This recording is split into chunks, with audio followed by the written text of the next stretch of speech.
So now let's start with the another topic, that is corrosive.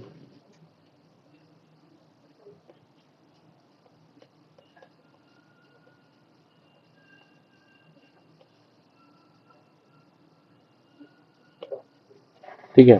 Actually इसमें पढ़ने का बहुत है, लेकिन हम सिर्फ वही पॉइंट डिस्कस करेंगे जो कि इम्पोर्टेंट है हमारे लिए, क्योंकि पढ़ने का तो बहुत कुछ होता है, लेकिन एक्चुअली एफएमटी में जितना इम्पोर्टेंट है सिर्फ वही पढ़ना चाहिए।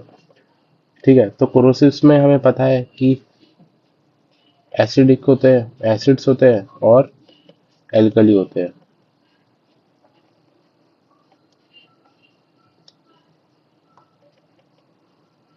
ठीक है। अब होता क्या है कि जो एल्कली होते हैं ना वो थोड़े विस्कस होते हैं।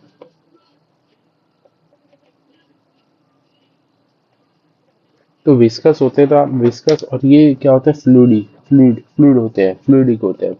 तो विस्कस जो चीज होगी, विस्कस मीन्स को वो धीरे धीरे धीरे धीरे जाएगी। तो अगर किसी ने एल्कली लिया तो वो धीरे धीरे जाएगा, तो इसका मतलब वो ज्यादा डैमेज करेगा।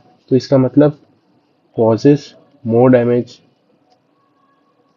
तो वो क्या करता है, एक्चुअली वो क्या करता है, लिक्विफेक्टिव नेक्रोसिस करते हैं, लिक्विफेक्टिव नेक्रोसिस। और इसको याद आप वैसे तो ऐसे भी रख सकते हो, लेकिन जो शॉर्ट फॉर्म तरीका है वो एल है, तो यहाँ भी एल, लिक्विफेक्टिव नेक्रोसिस।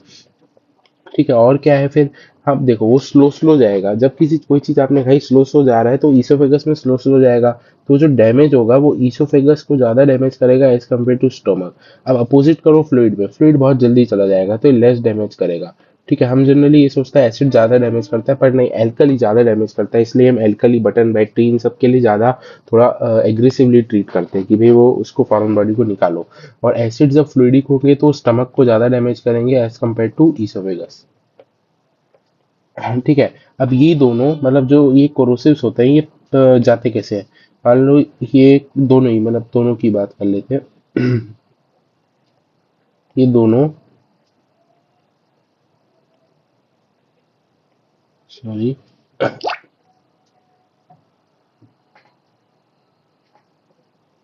तो ये दोनों कैसे जाते हैं बॉडी में, तो ये स्टमक है।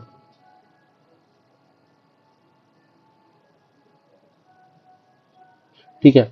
अब होता क्या है ये,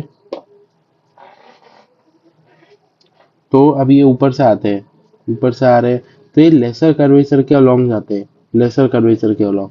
तो लेसर कर्वेचर के अलोंग जाते हैं, तो अब इसके बाद जो होता है, इसको पाथ जो होता है, लेसर कर्वेचर के अलोंग जो पाथ होता है, इसको बोलते हैं मेगन ट्रेसे पाथ। मेगन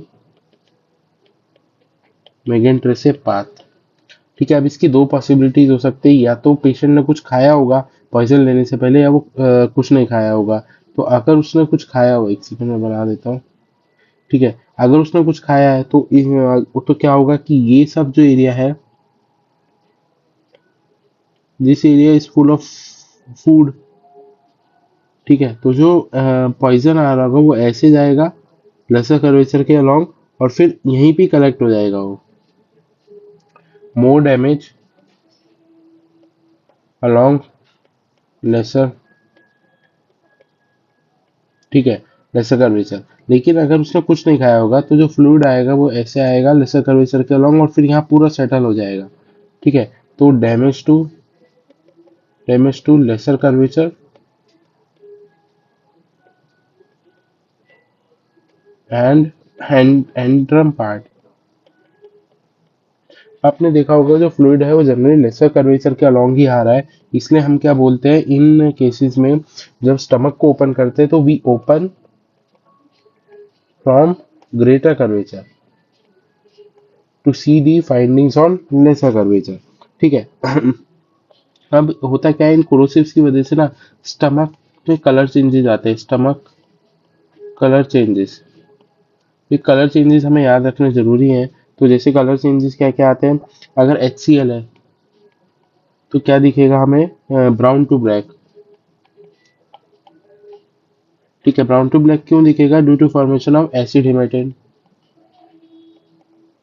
ठीक है। और अगर आपका HCl के बाद फिर दूसरा ले लेते हैं हम, अगर आपका HNO3 है, तो HNO3 क्या करता है, ये पिक्रिक एसिड बना देता है। पहले मैं आपको बता देता हूँ, येलो कलर्ड बनाता है।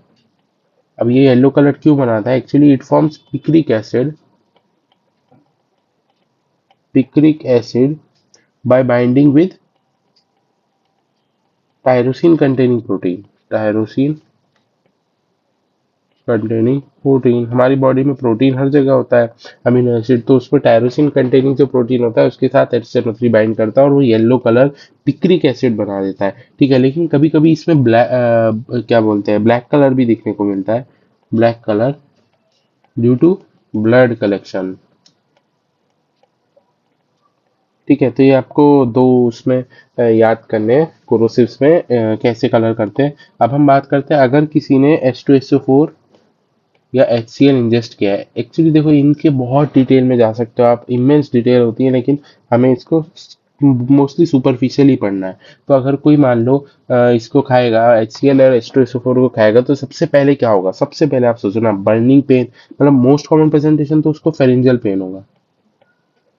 ठीक है, और उसको क्या होगा, burning pain in mouth, burning pain in mouth, epigastric pain होगा क्योंकि वो ईसोफेगस से जैसे जैसे नीचे जाएगा तो उसकी वजह से उसको एपिगेस्ट्रिक पेन होगा, और फिर उसको हाँ डिस्फेजिया भी हो सकता है। अब बॉडी में कोई चीज नहीं डाल रहे हो जो कि फॉरेन बॉडी और बॉडी रिएक्ट करेगी, तो नोजिया वॉमिटिंग भी हो सकता है उसको, ऑब्वियसली होगा। अब इसमें ऐसे मानो कि H2SO और HCl वो खा के बॉडी एकदम शॉक में चली गई और एकदम पीपल ऐसे फटे के फटे, आंख फटी की फटी रहेगी, अरे मैंने HCl ले लिया, आंख फटी की फटी रह गई, तो डायलेटेड प्यूपिल होगा, डायलेटेड प्यूपिल होगा। ठीक है, और सोलन लिप्स होंगे और सब कुछ ब्लैक कर देता है ये, black tongue, black lips and black streaks around lips. ठीक है, और ये क्या करता है, अब देखो सब कॉन्ट्रैक्चर में चला जाएगा, तो सीवियर कॉन्स्टिपेशन हो सकता है। ठीक है, और ऑब्वियसली मेटाबॉलिक एसिडोसिस तो होगी जब ये ब्लड में चला जाएगा। तो पहले वो जीआईटी में था तो जीआईटी के सारे सिम्टम्स आ रहे थे, फिर वो ब्लड में आया, मेटाबॉलिक एसिडोसिस कर दिया, तो इन्फ्लेमेशन होगा, ल्यूकोसाइटोसिस होगा, और फिर केमिकल पेरिटोनाइटिस भी होगा। मतलब केमिकल पर एक्चुअली पेरिटोनाइटिस ऊपर ही लिख लो क्योंकि यहाँ पे वो सारे जीआईटी सिम्टम्स हो रहे हैं। ठीक है, ये होता है। अब इसका मैनेजमेंट हम कैसे करते हैं, मैनेजमेंट में सबसे पहले हम क्या करेंगे, गैस्ट्रिक लेवाज नहीं करना है। गैस्ट्रिक लेवाज हम जनरली सोचते हैं ना गैस्ट्रिक लेवाज करेंगे, मैंने बताया था आपको, in all corrosive gastric lavage is contraindicated except phenol, जो कि लेदरी म्यूकोसा बना देता है। क्यों नहीं करेंगे इसमें गैस्ट्रिक लेवाज, क्योंकि ये स्टमक म्यूकोसा को थिन कर देगा और परफोरेशन के चांसेस बहुत ज्यादा बढ़ जाते हैं। तो इसमें हम देंगे क्या, वीकर एल्कली देंगे, स्ट्रॉन्गर एल्कली नहीं देंगे क्योंकि वो क्या करेगा, एक्सोथर्मिक रिएक्शन करेगा, MgO देंगे। ठीक है, स्टीरॉइड्स भी दे सकते हैं क्योंकि एक्चुअली होता है क्या है, 2 to 6 वीक बाद इसके बाद क्या होता है कि स्ट्रक्चर डेवलप होने के चांसेस बढ़ जाते हैं, क्योंकि इन्फ्लेमेशन हुआ, फाइब्रोसिस हुआ, कॉन्ट्रैक्चर होगा, तो इंटेस्टाइन ये सब स्ट्रक्चर में चले जाते हैं, मतलब कॉन्टैक्ट हो जाते हैं, तो फिर उसको वो ना हो, इसलिए हम इन्फ्लेमेशन ना हो इसलिए स्टीरॉइड्स देते हैं। अब मान लो किसी ने फिनॉल इंजेस्ट कर लिया, फिनॉल मैंने आपको बताया थोड़ा अलग होता है, तो इसके फीचर्स भी थोड़े अलग होंगे। ठीक है, फिनॉल में क्या होगा, सबसे पहला तो ये वाटर के साथ कंबाइन हो सकता है, मतलब ये वाटर से इलेक्ट्रॉन पेयर एक्सेप्ट करता है और क्या बोलता है उसको, कोवेलेंट बॉन्ड बना लेता है। तो अगर मान लो कोई फिनॉल इंजेस्ट करा हुआ पेशेंट आया, तो आप बॉडी किससे वॉश करोगे उसकी, तो उससे पहले आपको बॉडी वॉश करनी है उसकी। तो बॉडी वॉश आप वाटर से नहीं करोगे क्योंकि वाटर उसके साथ बॉन्ड बना लेगा तो एग्रीवेट कर देगा, तो इसलिए आप करोगे सोप वाटर के साथ, सोप वाटर के साथ, या पेग के साथ कर सकते हो, पॉलीइथाइलिन ग्लाइकोल। आपको याद हो पेग ELS कहाँ हम यूज करते थे, that is used in the whole bowel irrigation.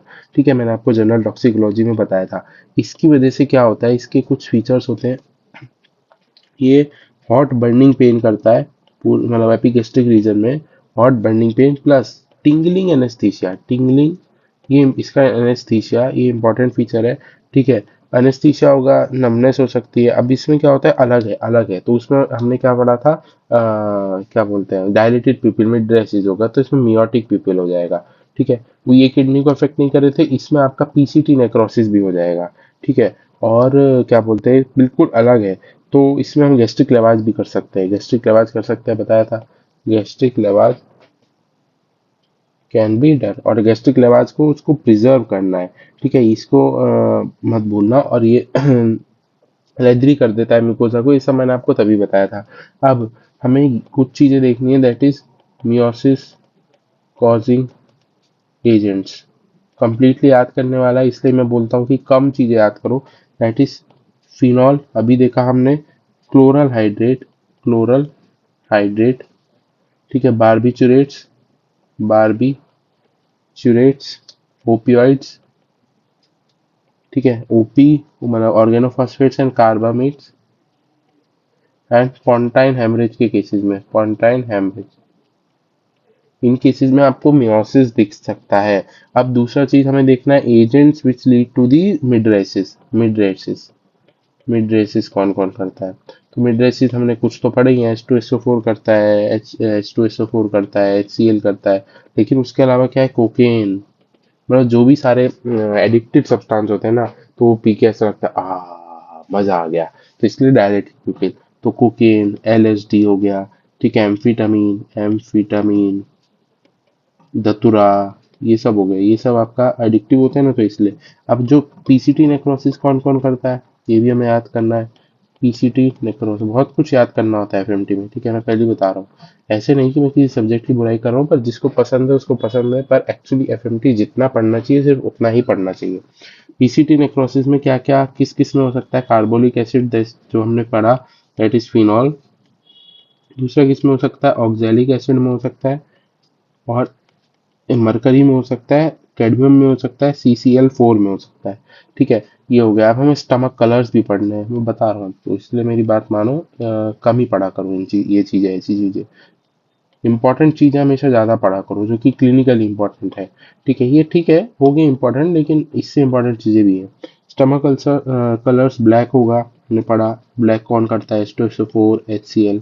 Yellow कब कौन करता है? येलो करता है आपका HNO3 करता है, ठीक है। और हम blue, blue copper sulphate blue होता है, कॉपर सल्फेट या अमाइटल कैप्सूल, अमाइटल कैप्सूल, ठीक है। रेड वेलवेटी कौन करता है? रेड वेलवेटी, आर्सेनिक, ठीक है। और हमने क्या बोलते हैं, फिनॉल। फिनॉल का वैसे सब कुछ होता नहीं है, पर फिर भी कार्बोलिक एसिड जो होता है, क्या बोलते हैं, ये लेदरी म्यूकोजा, लेदरी म्यूकोजा कौन करता है? ये carbolic acid, that is phenol, ठीक है। ये हो गया। अब इसमें हम फिनॉल पे वापस आ जाते हैं, वो डी बनाए थे हमने, थोड़ा इसको ऐसे ये कर लेते, थोड़ा अच्छा लगेगा अपने को भी, सुंदर लगनी चाहिए कभी कभी तो ना नोट्स। बहुत कम बार तो सुंदर नोट्स बनाए हैं, पर नहीं, तो ठीक है, बना।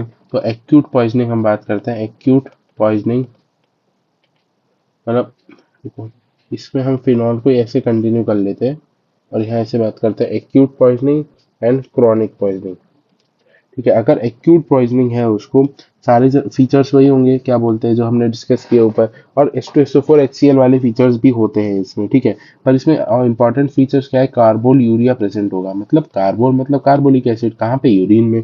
तो वो होगा क्या कि इनिशियली जो यूरिन का कलर होगा, इनिशियली स्ट्रॉ कलर्ड,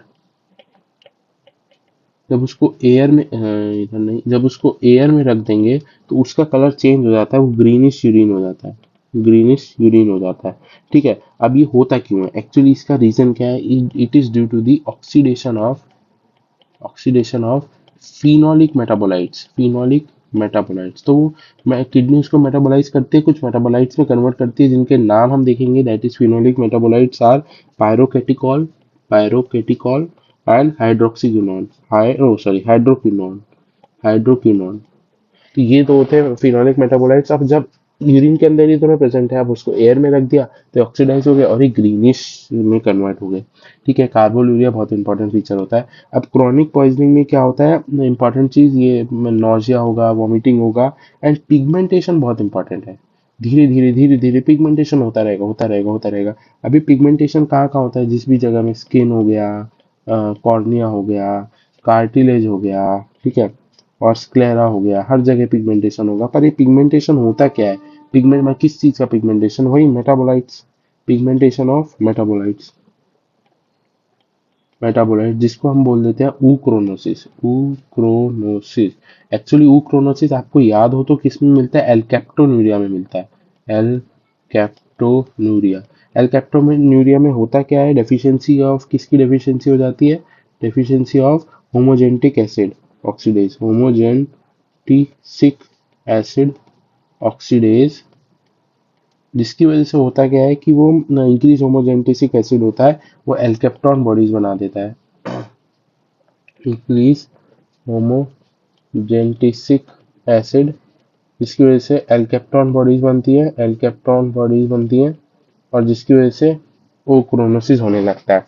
ठीक है, तो इसमें जो क्रॉनिक पॉइजनिंग होती है, इसमें पिक्यूलियर फीचर क्या देखने को मिलता है, पिक्यूलियर फीचर ये मिलता है जो यूरिन इनिशियली स्ट्रॉ कलर्ड था, स्ट्रॉ कलर्ड यूरिन जो होता है वो convert into black coloured urine, black coloured urine.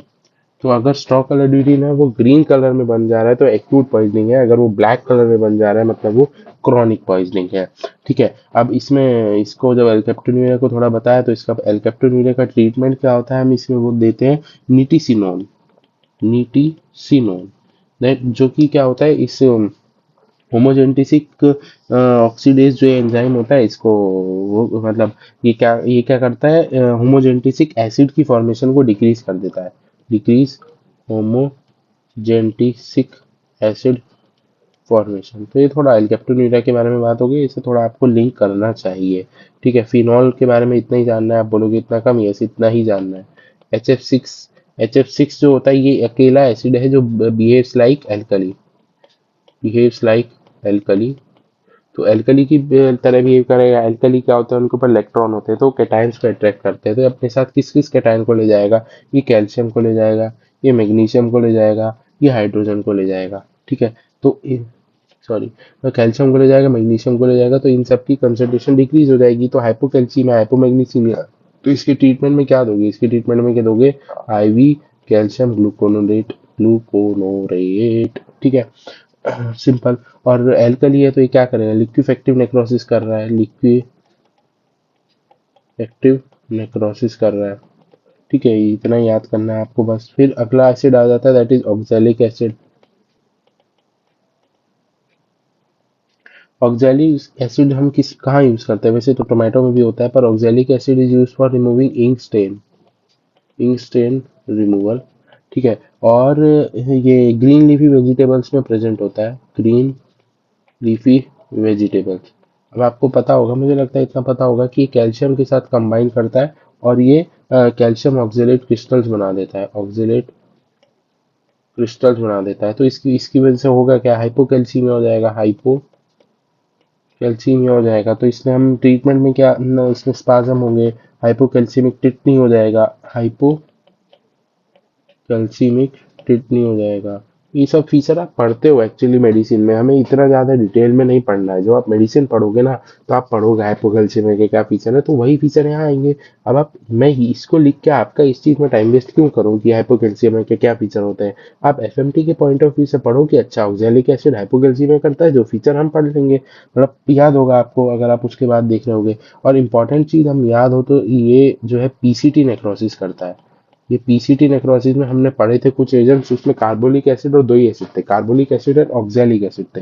ठीक है, अब ये यूरिन में जब एक्सक्रीट होता है तो इसकी क्रिस्टल्स दिखते हैं, या तो बायहाइड्रेट क्रिस्टल्स देखेंगे, बायहाइड्रेट क्रिस्टल्स, या मोनोहाइड्रेट क्रिस्टल्स, मोनोहाइड्रेट क्रिस्टल्स। ठीक है, अगर बायहाइड्रेट क्रिस्टल्स हैं तो एनवलप शेप्ड होते हैं ऐसे, और मोनोहाइड्रेट क्रिस्टल है तो वो डंबल शेप्ड होते हैं। ठीक है, और इसका treatment obviously IV calcium gluconate देंगे, और ये क्या बोलते हैं, एनवलप शेप क्रिस्टल्स, यहाँ लिखा नहीं मैंने sorry, envelope shaped crystals in urine, dumbbell shaped, urine microscopy करते हैं एक्चुअली हम। ठीक है, तो होता क्या है कि ये और किस में दिखते हैं, एनवलप शेप क्रिस्टल्स किस में दिखते हैं, और इथाइलिन ग्लाइकोल पॉइजनिंग में दिखते हैं, इथाइलिन ग्लाइकोल पॉइजनिंग।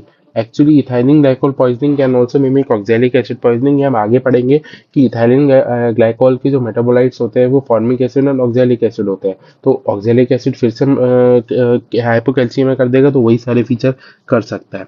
ठीक है, तो लेकिन इथाइलिन ग्लाइकोल पॉइजनिंग में हम एंटीडोट क्या देते हैं, फोमीपिजोल।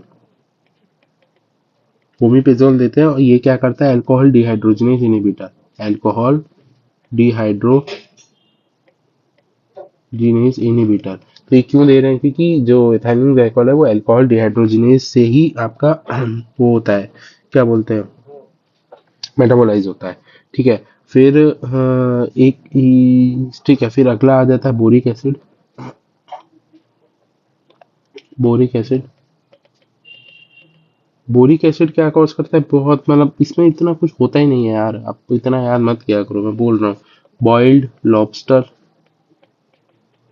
सिंड्रोम, जिसमें कि वो क्या करता है, डी स्क्वैमेशन और स्किन कर देता है, डिस्क्वेमेशन ऑफ स्किन कर देता है, जिसकी वजह से रेड फेदरी अपीयरेंस हो जाती है। बस दो चीजें याद रखनी है।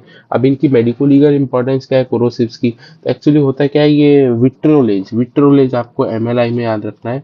एक तो ग्रीवियस हर्ट में आते हैं, ग्रीवियस हर्ट में आते हैं, जो कि आपको मैकेनिकल इंजरीज में मैंने पढ़ाया है। और ये विट्रोलेज, विट्रोलेज मीन्स अगर मतलब एसिड अटैक है, आप किस मतलब कोई किसी के ऊपर एसिड फेंक देता है, तो उसको मेनली एसिड ही होता है, तो उसको हम बोलते हैं विट्रोलेज। मतलब throwing of acidic substance on face और अटेम्प्टिंग टू थ्रो, तो उसको विट्रोलेज बोलते हैं। इसमें फीचर्स वही होंगे, लिप स्वेल होंगे, एब्रेजन हो सकता है मुंह पे, लैसरेशन हो सकता है मुंह पे, और क्या बोलते हैं, आई में हैमरेज हो सकता है आई में, क्योंकि उसने वो फेंका है। ब्लैक कलर स्पॉट्स हो सकते हैं, और स्मॉल स्मॉल स्मॉल स्मॉल हैमरेजेस हो सकते हैं। ठीक है, तो ये सब आपको डिस्क्राइब करना इजीली मैकेनिकल इंजरीज से आता है। तो कोरोसिव्स इतना ही है, ज़्यादा बड़ा नहीं है, ज़्यादा डिटेल में जाने की जरूरत नहीं है। कंसेप्ट पढ़ा करो और फिर छोटी छोटी लाइनें याद कर लिया करो, एफएमटी में इतना ही चलता है।